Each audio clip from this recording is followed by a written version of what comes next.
வணக்கம். வசந்தம் தொலைக்காட்சியின் இரவு நேர பிரதான செய்தி அறிக்கையோடு இணைந்திருக்கின்றீர்கள். செய்திகளுடன் இணைந்து கொள்ளும் நாம் AM ஆஸ்கர், கிறிஸ்டினா செல்வராஜ். இன்றைய விரிவான செய்திகளுக்கு செல்வதற்கு முன்னர் முதலில் முதன்மை செய்திகள்.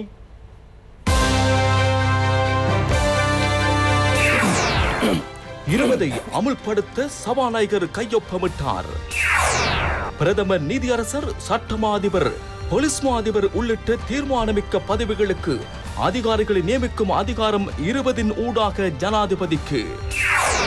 20க்கு ஆதரவாக வாக்களித்த எதிர்க்கட்சியின் 9 பேர் எமக்கு வேண்டாம்.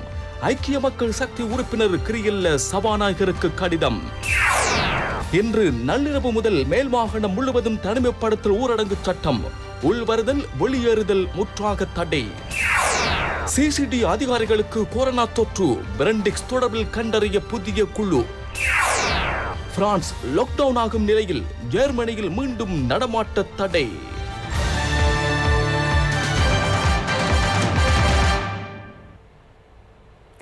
அவையமது தலைப்புச் செய்திகள். இனி விரிவான செய்திகள். 20வது அரசியலமைப்பு திருத்த சட்டமூலத்தில் சபாநாயகர் மஹிந்த யாப்பா அபேவர்தன இன்று முற்பகல் கையொப்பமிட்டார். அதற்கமைய இன்று முதல் அரசியலமைப்பின் 20வது திருத்தம் நாட்டில் அமலுக்கு வருகிறது. 19வது திருத்தம் பாராளுமன்றத்திற்கும் ஜனாதிபதிக்கும் இடையில் பிரச்சனையை தோற்றுவித்தது.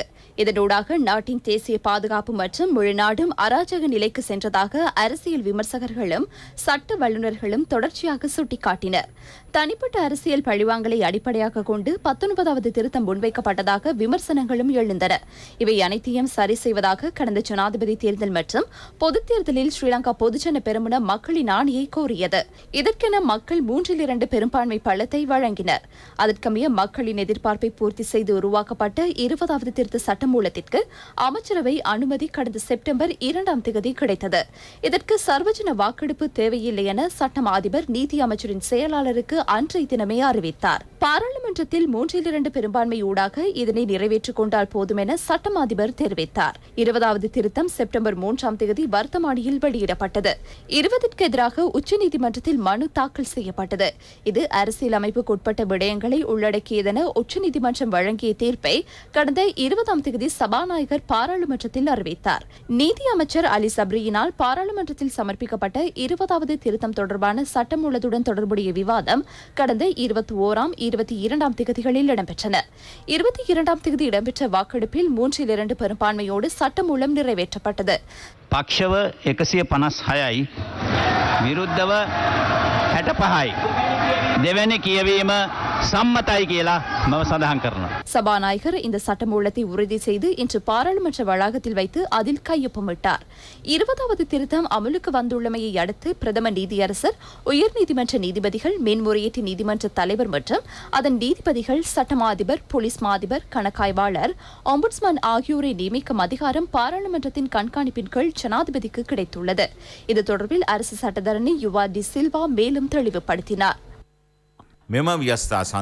இந்த திருத்தத்தினூடாக அமைச்சரவை பிரதானி என்ற அடிப்படையில் ஜனாதிபதி அமைச்சு பதவியை வகிக்க முடியும். எந்த ஒரு சந்தர்ப்பத்திலும் சட்டம் அதிபரை பிரதிவாதியாக்கி உயர் நீதிமன்றம் செல்வதற்கு எந்த ஒரு இலங்கை பிரஜைக்கும் வாய்ப்புண்டு. பாராளுமன்றம் நாட்டுக்கு தேவையான வகையில் செயற்பட்டு தேவையை பூர்த்தி செய்யாத விடத்து அதனை கலைத்து மக்களுக்காக செயல்பட இப்போது ஜனாதிபதிக்கு அதிகாரம் கிடைத்துள்ளது. ජනතාව වෙනුවෙන් කටයුතු කිරීමට ජනාධිපතිතුමාට දැන් බලතල තිබෙනවා. அரசியலமைப்பு சபையின் அதிகாரம் தொடர்பிலும் அவர் கருத்துக்களை முன்வைத்தார்.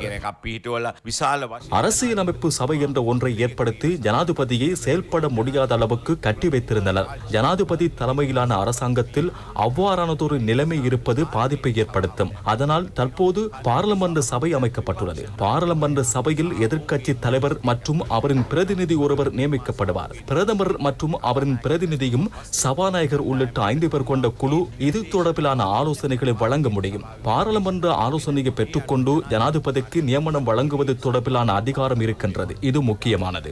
19வது திருத்தத்தினூடாக அமைக்கப்பட்ட தேர்தல்கள் ஆணைக்குழுவின் நடைமுறைகளில் 20வது திருத்தத்தில் புதிய மாற்றங்கள் கொண்டுவரப்பட்டுள்ளது. பாரிய அதிகாரம் கொண்ட தேர்தல்கள் ஆணைக்குழுவுக்கு 3 தான் நியமிக்கப்பட்டிருந்தனர். இதன் செயல்பாடுகளின் போது பல பிரச்சனைகள் ஏற்பட்டமையை நாம் பார்த்தோம். இதனால் இம்முறை 5 பேர் கொண்ட குழுவை நியமிக்க ஜனாதிபதிக்கு அதிகாரம் உண்டு. ஏதாவது ஒரு விதத்தில் இங்கு குறிப்பிடப்படுகின்றதை போன்று ஜனாதிபதி செயல்படாமல் விட்டால் ஏகாதிபத்திய கொள்கையில் நடந்து கொள்கின்றார் என்றால் அவ்வாறான சந்தர்ப்பத்தில் பாராளுமன்றத்தினூடாக ஜனாதிபதிக்கு எதிராக செயல்பட வாய்ப்புண்டு. இது புதிய திருத்தத்தினூடாக மேலும் வலுப்படுத்தப்படும் என நாம் எதிர்பார்க்கின்றோம். කටයුතු කිරීමේ හැකියාව තියෙනවා. මේක තවත් ශක්තිමත් කිරීම නව ව්‍යවස්ථාවකින් සිදු වෙයි කියලා අපි බලාපොරොත්තු වෙනවා. இதேவேளை எதிர்க்கட்சி பிரதம கொறடா லக்ஷ்மண் கிரியல்ல சபாநாயகருக்கு கடிதம் ஒன்றை அனுப்பியுள்ளார். ஐக்கிய மக்கள் சக்தியிலிருந்து நீக்கப்பட்டுள்ள 9 பாராளுமன்ற உறுப்பினர்களையும் ஆளும் கட்சியில் அமர செய்ய நடவடிக்கை எடுக்குமாறு அவர் கோரிக்கை விடுத்துள்ளார். 20வது அரசியலமைப்பு திருத்த சட்டம் தொடர்பில் இடம்பெற்ற வாக்கெடுப்பில் ஆதரவாக வாக்களித்த 9 பேரை ஐக்கிய மக்கள் சக்தி பாராளுமன்ற குழுவிலிருந்து நீக்குவதற்கு தீர்மானிக்கப்பட்டுள்ளது. Diana Gamage, Aravind Kumar, Ishak Rahman, Faisal Kasim, HMM Haris, MS Taufiq, Nazeer Ahamed, AASM Raheem மற்றும் SMM முஷாரப் ஆகிய 9 பேரை இவ்வாறு நீக்கப்பட்டுள்ளனர். இதனிடையே இன்று பாராளுமன்ற கட்டட தொகுதியில் கட்சித் தலைவர்கள் கூட்டம் இடம்பெற்றது. எதிர்வரும் 3ஆம் தேதி பாராளுமன்றத்தை கூட்ட இதன்போது தீர்மானிக்கப்பட்டதாக அமைச்சர் மஹிந்த அமரவீர தெரிவித்தார். கட்சித் தலைவர்களின் கூட்டத்தில் 3ஆம் தேதி குறுகிய காலத்துக்கு பாராளுமன்ற சபை நடவடிக்கைகளை மேற்கொள்ள தீர்மானிக்கப்பட்டது. அங்கு ஊடகவியலாளர்களும் வருகை தரமாட்டார்கள். பாராளுமன்ற உறுப்பினர்களும் அதிக அளவில் வருகை தரமாட்டார்கள். உரையாற்றுகின்றவர்கள் மாத்திரமே வருகை தருவார்கள். இருக்கும் நிலைமைகளை கருத்தில் கொண்டு பாராளுமன்ற ஊழியர்களில் 3இல் 1 பகுதியினரை வருகை தருவர். இதற்கு பின்னர் 12ஆம் தேதி மீண்டும் பாராளுமன்றம் கூடும்.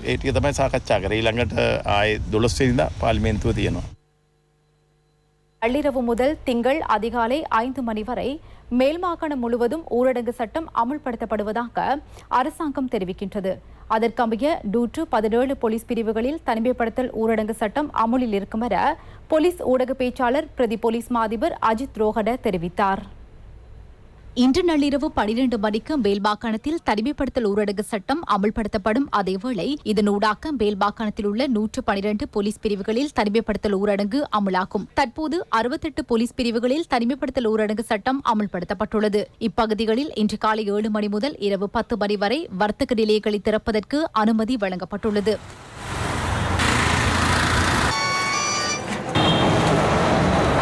இதன்போது சுகாதார ஆலோசனைகளை பின்பற்றி மக்கள் பொருட்களை கொள்வனவு செய்வதோடு சிலர் ஆலோசனைகளை மீறி செயற்பட்டமையை காணக்கூடியதாக இருந்தது.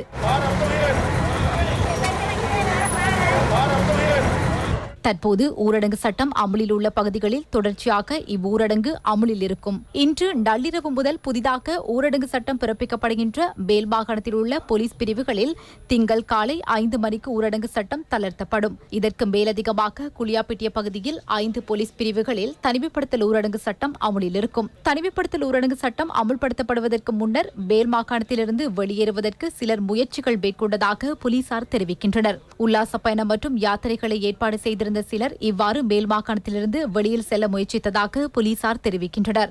மாகாண எல்லைகளிலிருந்து வெளியில் செல்வதற்கோ உள் வருவதற்கோ அத்தியாவசிய சேவை உள்ளவர்களுக்கு மாத்திரமே அனுமதி வழங்கப்படும். அதிவேக நெடுஞ்சாலைகளின் மாகாண எல்லையில் போலீஸ் சோதனைகள் பலப்படுத்தப்பட்டுள்ளதாக போலீஸ் ஊடக பேச்சாளர் பிரதி போலீஸ் மா அதிபர் சட்டத்தரணி அஜித் ரோஹன தெரிவித்தார்.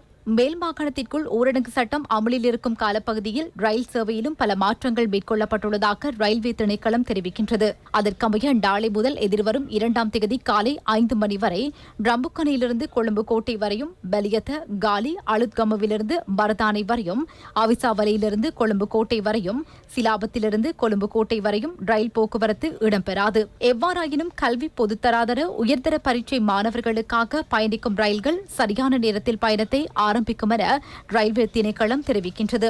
களுத்துறை மாவட்டத்தில் தனிமைப்படுத்தப்பட்டிருந்த பதுகம ஆகிய கிராமங்களை தவிர ஏனைய அனைத்து கிராமங்களும் தனிமைப்படுத்தலில் இருந்து விடுவிக்கப்பட்டுள்ளதாக COVID-19 பரவலை தடுப்பதற்கான தேசிய செயற்பாட்டு மையம் தெரிவிக்கின்றது. ஊரடங்கு அமலில் உள்ள காலப்பகுதிகளில் மருந்து பொருட்களை பகிர்ந்தளித்தல் நடவடிக்கைகளுக்காக மருந்தக அனுமதி பத்திரத்தை ஊரடங்கு சட்ட அனுமதி பத்திரமாக பயன்படுத்த முடியும் என தேசிய ஊடக கட்டுப்பாட்டு அதிகார சபை தெரிவிக்கின்றது. இதன்போது இவ்வதிகார சபையின் வழிகாட்டல்களுக்கு அமைய செயற்பட வேண்டியது அவசியமாகும். கடந்த 24 மணி நேரத்தில் ஊரடங்கு சட்டத்தை மீறிய 73 பேர் கைது செய்யப்பட்டுள்ளதோடு 3 வாகனங்களும் கைப்பற்றப்பட்டுள்ளதாக போலீசார் தெரிவிக்கின்றனர். இலங்கையில் இதுவரை 9,205 வைரஸ் தொற்றாளர்கள் அடையாளம் காணப்பட்டுள்ளனர். இன்று காலை மேலும் 335 பேர் அடையாளம் காணப்பட்டனர். இதேவேளை கொரோனாவின் முதல் அலையை தோற்கடிக்க நாட்டின் சகல ஊடகங்களும் இணைந்து செயற்பட்டதை போன்று இம்முறையும் ஒத்துழைப்பு வழங்க வேண்டும் என அமைச்சர் கெஹலிய ரம்புக்வெல்ல சகல ஊடக நிறுவனங்களிடமும் கோரிக்கை விடுத்துள்ளார்.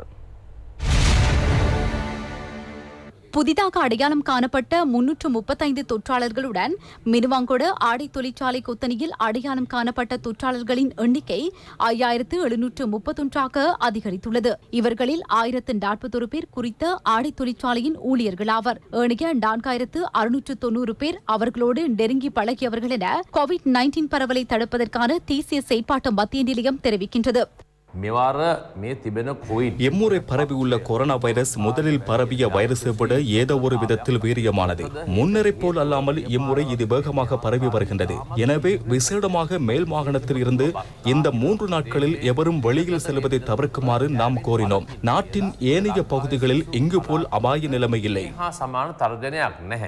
அதற்கமைய இலங்கையில் பதிவான மொத்த கொரோனா தொற்றாளர்களின் எண்ணிக்கை 9,205 பேரில் 5,044 பேர் தற்போது வைத்தியசாலைகளில் சிகிச்சை பெற்று வருகின்றனர். 435 பேர் வைத்திய கண்காணிப்பின் கீழ் உள்ளதோடு இன்றைய தினம் மேலும் 67 பேர் பூரண குணமடைந்து வைத்தியசாலையிலிருந்து வெளியேறியுள்ளனர். அதற்கமைய இதுவரை 4,142 பேர் குணமடைந்து வீடுகளுக்கு சென்றுள்ளனர். இதுவரை 19 கொரோனா மரணங்கள் பதிவாகியுள்ளன.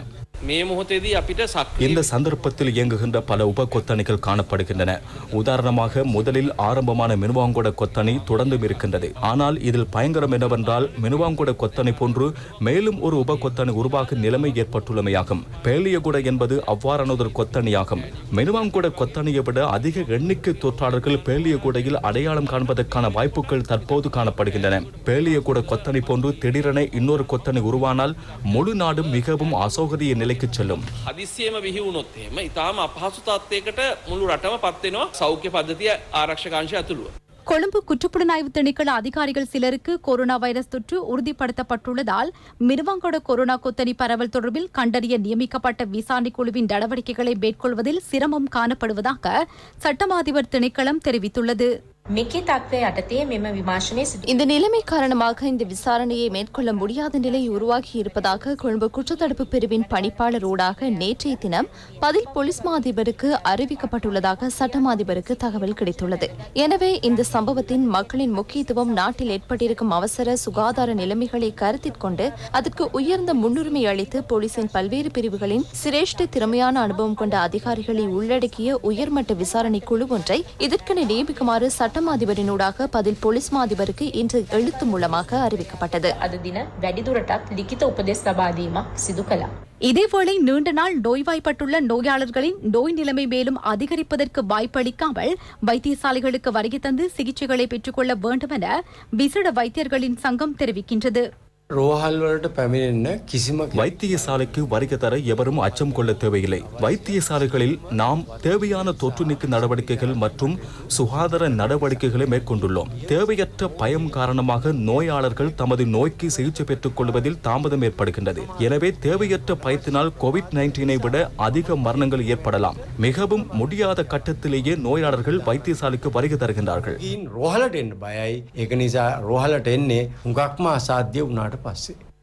பாதுவ பகுதியில் மீன் வர்த்தகர்கள் மற்றும் அவர்களோடு நெருங்கி பழகிய நபர்களுக்கு மேற்கொள்ளப்பட்ட PCR பரிசோதனையின் போது மேலும் 14 பேருக்கு வைரஸ் தொற்றிருப்பது உறுதிப்படுத்தப்பட்டுள்ளது. பாதுவ மீன் வர்த்தக சந்தை மற்றும் அதனை அண்மித்த கடைப்பகுதிகள் மூடப்பட்டு பிரதேசம் முழுவதும் கிருமி தொற்று நீக்கும் நடவடிக்கை இடம்பெற்றதாக பாதுவ நிர்வாக பொது சுகாதார பரிசோதகர் SDA சமந்த தெரிவித்தார். නිවසේදී නිරෝධායන වීම කියන්නේ வீடுகளில் தனிமைப்படுத்தலூடாக நாம் எதிர்பார்க்கின்ற விடலம் அடையாளம் காண முன்னர் ஏனையோரை பாதுகாப்பதாகும். சமூகத்திலிருந்து தனித்திருக்கும் அதேவேளை வீடுகளில் உள்ள ஏனைய உறுப்பினர்களிடம் இருந்தும் தனித்திருக்க முயற்சிக்க வேண்டும். புறம்பாக ஒரு அறை இருந்தால் அதில் இருப்பது சாலச் சிறந்தது. தனியான கழிவறை இருந்தால் அதனை பயன்படுத்துவதும் சிறந்தது. அப்படி இல்லாமல் போதுமான பாவனையில் குறித்த நபர் இருப்பாரானால் அவர் தொடுக்கின்ற பொருட்களை நன்றாக சுத்தம் செய்ய வேண்டும்.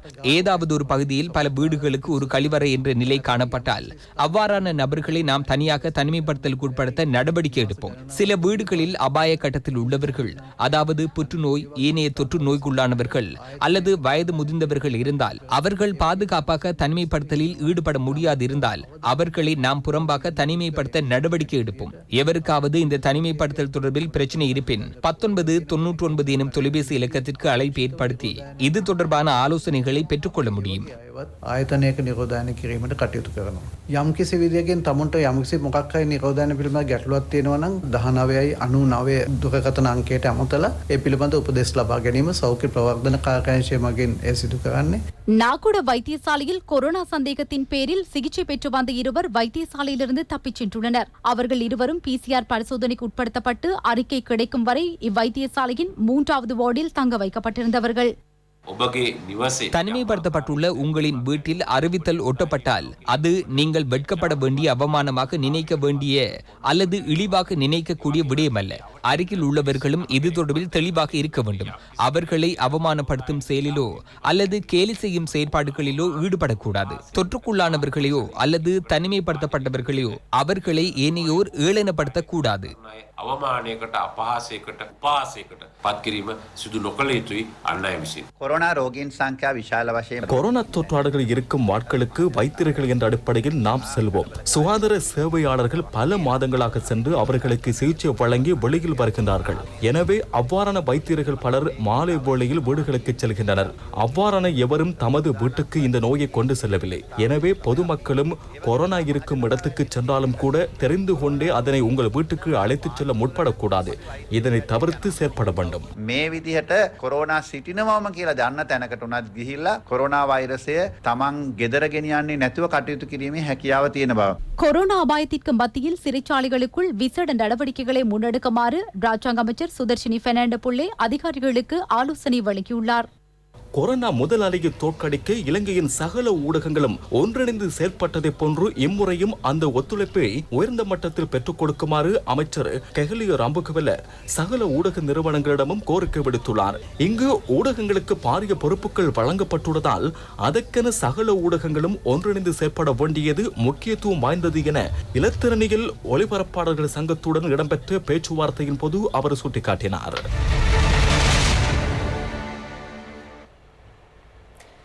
நாட்டில் இன்றைய தினம் மேலும் 414 கொரோனா தொற்றாளர்கள் அடையாளம் காணப்பட்டுள்ளதாக கொரோனா பரவலை தடுப்பதற்கான தேசிய செயற்பாட்டு மத்திய நிலையம் தெரிவிக்கின்றது.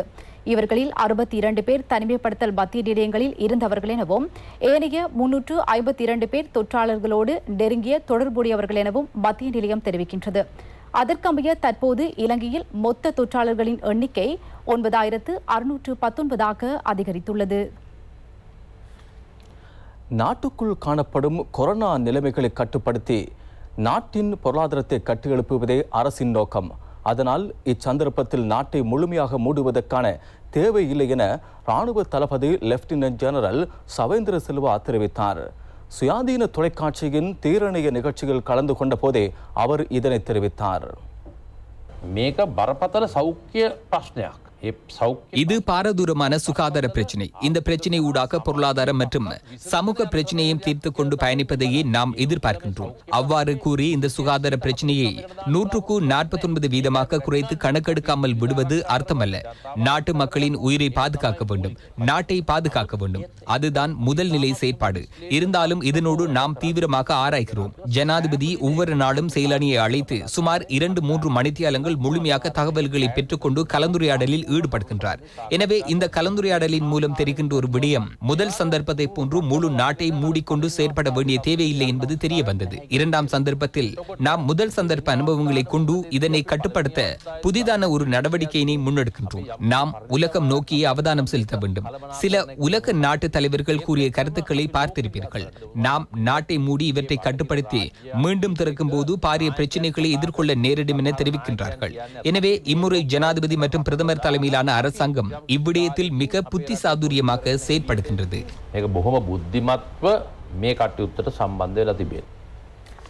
கோவிட் தகவல்களை பெற்றுக்கொள்ளக்கூடிய வகையிலான ஆப் ஒன்று இன்று ஜனாதிபதிக்கு அறிமுகம் செய்து வைக்கப்பட்டது. கொரோனா தொற்றாளர்கள், அவர்களோடு நெருங்கி பழகியவர்கள் தனிமைப்படுத்தல், PCR பரிசோதனை, சேவை கண்காணிப்பு தீர்மானம் எடுத்தல், தொற்றாளர்களுக்கு அண்மித்த பகுதிகள் உள்ளிட்ட அத்தியாவசியமான பல தகவல்கள் புதிய எப்பினூடாக பார்க்க முடியும். ஜனாதிபதி செயலகத்தில் நாளாந்தம் இடம்பெறும் COVID-19 செயலணியின் கூட்டத்தின் போது குறித்த புதிய எப்பினை மேல் மாகாண சுகாதார சேவைகள் பணிப்பாளர் தம்மிகா ஜாரத்ன தலைமையிலான குழுவினர் அறிமுகம் செய்தனர். புதிய பரவல் குறித்து ஒவ்வொரு சந்தர்ப்பத்திலும் தெரிந்து கொள்ளக்கூடிய விதத்தில் இந்த ஆப்பை மேம்படுத்தும் ஜனாதிபதி கோட்டாபய ராஜபக்ச இங்கு சுட்டிக்காட்டினார். நாடு முழுவதும் 350 சுகாதார சேவைகள், சுகாதார வைத்திய அதிகாரிகள் பிரிவு காணப்படுகிறது. இதில் 28 கொரோனா தொற்றாளர்கள் அடையாளம் காணப்பட்டுள்ளதாகவும் ஏனைய பகுதிகளுக்கு வைரஸ் பரவுவதை தடுப்பதற்கு தேவையான உயர்ந்தபட்ச நடவடிக்கைகள் மேற்கொள்ளப்பட்டுள்ளதாக செயலணி உறுப்பினர்கள் இங்கு தெரிவித்தனர். வைரஸ் பரவலை தடுக்கும் நோக்கில் முதல் மற்றும் இரண்டாம் நிலை தொடர்பாளர்கள் உள்ளிட்ட 41,000 பேர் சுய தனிமைப்படுத்தலுக்கு உட்படுத்தப்பட்டுள்ளனர். சகல பிரதேசங்களும் உள்ளடங்கும் வகையில் எழுமாறாக PCR பரிசோதனை மேற்கொள்வதற்கான அவசியத்தை ஜனாதிபதி இங்கு சுட்டிக்காட்டினார். எதிர்காலத்தில் இந்த பரவல் வலையமைப்பு அடிக்கடி பரீட்சிக்கப்பட வேண்டும். மீன் சந்தையில் எழுமாறான PCR பரிசோதனைகளை மேற்கொள்ள ஆரம்பித்தால் வருகின்ற போதே அதனை கண்டுபிடித்து விடலாம். அதேபோல் ஏனைய முக்கியமான பிரதான தொடர்பு நிலையங்கள் இருக்கின்றன. உதாரணமாக தம்புள்ளை பொருளாதார மத்திய நிலையத்தை கூறலாம். இப்போது கொழும்பு மீன் சந்தை எடுத்துக்கொண்டால் அங்கிருந்து வேறொரு இடத்துக்கு தொற்று சென்றிருந்தால் அந்த இடத்தில் எழுமாறான பரிசோதனைகள் ஆரம்பிக்கப்பட வேண்டும். புறக்கோட்டை, மொத்த வர்த்தக நிலையங்கள் ஆகிய இடங்களில் எழுமாறான பரிசோதனைகள் மேற்கொள்ளப்பட வேண்டும்.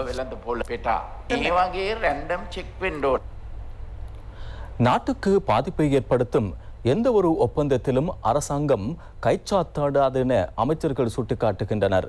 ஊடக சந்திப்புகளில் இது தொடர்பில் வெளியான கருத்துக்கள் குறித்து அடுத்து நாம் அவதானம் செலுத்தலாம். இதன் பேர் MCCயா அதுவா இதுவா என்பதை விட இதில் என்ன இருக்கின்றது என்பதை பார்க்க வேண்டும். இதன் தேவை என்ன? இந்த பணத்தினால் வரவு செலவு திட்ட செலவின தொகையை நிரப்ப முடியாது என்பது இது பற்றி அறிந்தவர்களுக்கு புரியும். அரசாங்கம் என்ற வகையில் நாட்டு மக்களுக்கு உண்மையை சொல்ல வேண்டும். நாம் சிறிய நாடு என்ற வகையில் எமது பொருளாதாரத்தை வளப்படுத்த வேண்டுமெனில் உலகின் பெரிய நாடுகளுடன் இணைந்து செயற்பட வேண்டும். எனினும் போலியான பிம்பங்களை ஏற்படுத்தி தொடர்ந்தும் இந்நாட்டை முன்னோக்கி கொண்டு செல்ல முடியாது. சமூக வலைத்தளங்களிலும் நாட்டின் ஊடகங்களிலும் குறிப்பிடப்பட்ட விடயங்கள் தொடர்பில் கலந்துரையாட அவர் இங்கு வருகை தரவில்லை. MCC ஒப்பந்தம் தொடர்பில் கதைக்க வந்ததாக கூறினார்கள். சோபா தொடர்பில் கதைக்க வந்தார்கள். புறம்பாக காணியை பெற்றுக் கொள்வதற்காக வந்தார்கள் என கூறினார். அவ்வாறான எந்த ஒரு விடயத்துக்காகவும் அவர் வருகை தரவில்லை என்பதை நான் தெளிவாக கூறிக்கொள்கின்றேன்.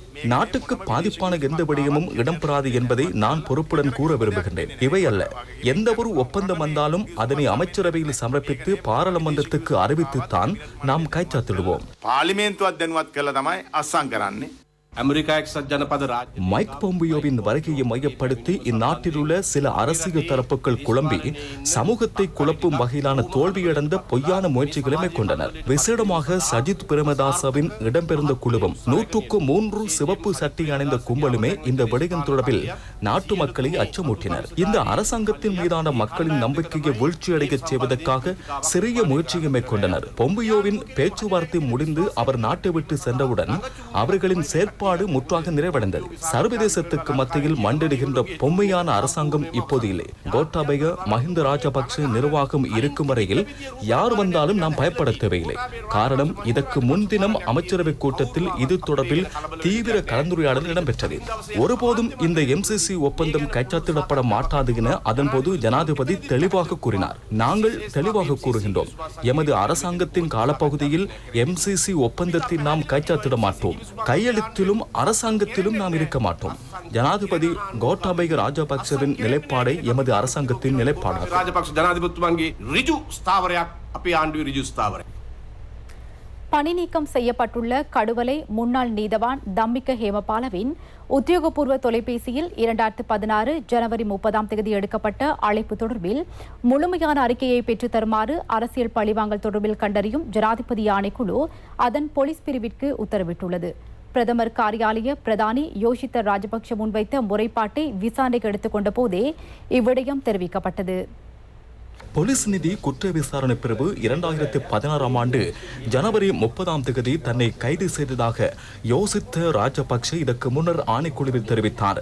கால்டன் ஸ்போர்ட்ஸ் நெட்வொர்க் எனப்படும் CSN தொலைக்காட்சியை ஆரம்பிக்கும் போது நிதி மோசடி மற்றும் அரசு சொத்து பயன்படுத்தப்பட்டதாக முன்வைக்கப்பட்ட குற்றச்சாட்டுகளின் அடிப்படையிலேயே அவர் இதனை குறிப்பிட்டார். அன்றைய தினத்தன்று இரவு 7 மணியளவில் தான் கடுவலின் நீதிவான் தம்மிக்க ஹேமபால முன்னிலையில் ஆஜர்படுத்தப்பட்டதாக யோசித்த தெரிவித்தார்.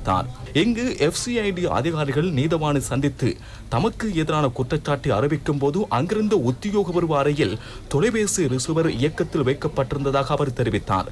அதன் பின்னர் நீதவான் வேறு சிலருடனும் தொலைபேசி கலந்துரையாடலில் ஈடுபட்டதை தான் பார்த்ததாக யோசித்த ராஜபக்ச இங்கு தெரிவித்தார். அதற்கமைய தம்மிக்க ஹேமபால அவரின் உத்தியோகபூர்வ தொலைபேசியில் அன்றைய தினம் மேற்கொண்ட அழைப்புக்கு தொடர்பில் அறிக்கை ஒன்றை அந்த நிறுவனத்திடமிருந்து பெற்றுக்கொள்ள ஆணைக்குழு நடவடிக்கை எடுத்தது. இந்த அறிக்கையை கண்காணித்த ஆணைக்குழுவின் தலைவர் குறித்த தொலைபேசி இலக்கத்தை ஹேமபால அவர்களின் கவனத்துக்கும் கொண்டு சென்றார். அதற்கமைய தம்மிக்க ஹேமபால அவர்கள் இந்த காலப்பகுதியில் ஜனதாச என்பவருடன் தொலைபேசி கலந்துரையாடலில் ஈடுபட்டமை இங்கு தெரிய வந்தது.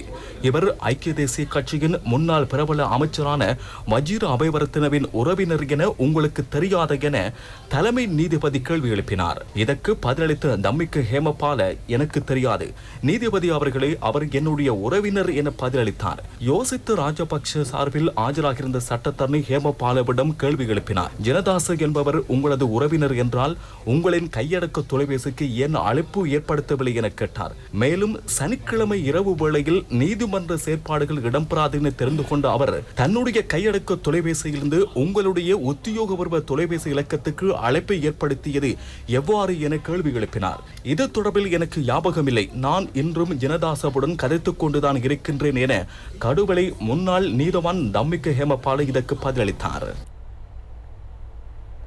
அரசாங்கத்தின் சலுகைகளை அனுபவிக்க பாராளுமன்றம் செல்லவில்லை, எமது மக்களின் உரிமைகளை பாதுகாக்கவே பாராளுமன்றம் செல்கிறோம் என கூறுகின்றவர்கள் அரசாங்கத்தின் சலுகைகளை பெற முயற்சிக்க கூடாது என ராஜாங்க அமைச்சர் எஸ் வியாழேந்திரன் தெரிவித்தார். மட்டக்களப்பு சங்கர்புரத்தில் இடம்பெற்ற நிகழ்வொன்றில் கலந்து கொண்டு உரையாற்றும் போதே அவர் இதனை தெரிவித்தார்.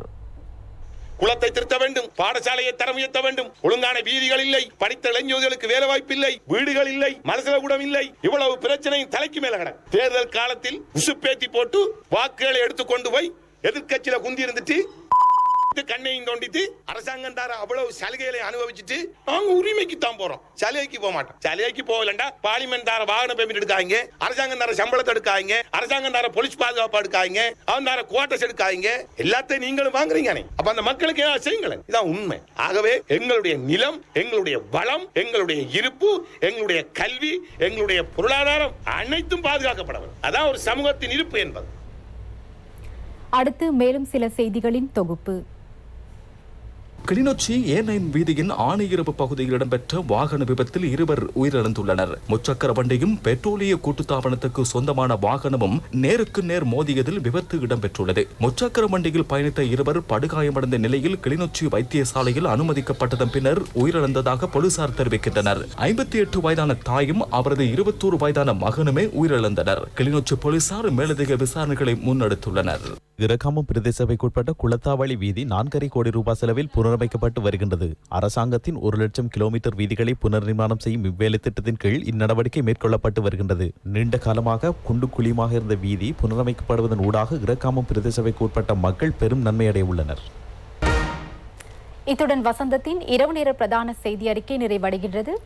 எமது அடுத்த பிரதான செய்தி அறிக்கையினை நாளை மதியம் 1 மணிக்கு எதிர்பாருங்கள்.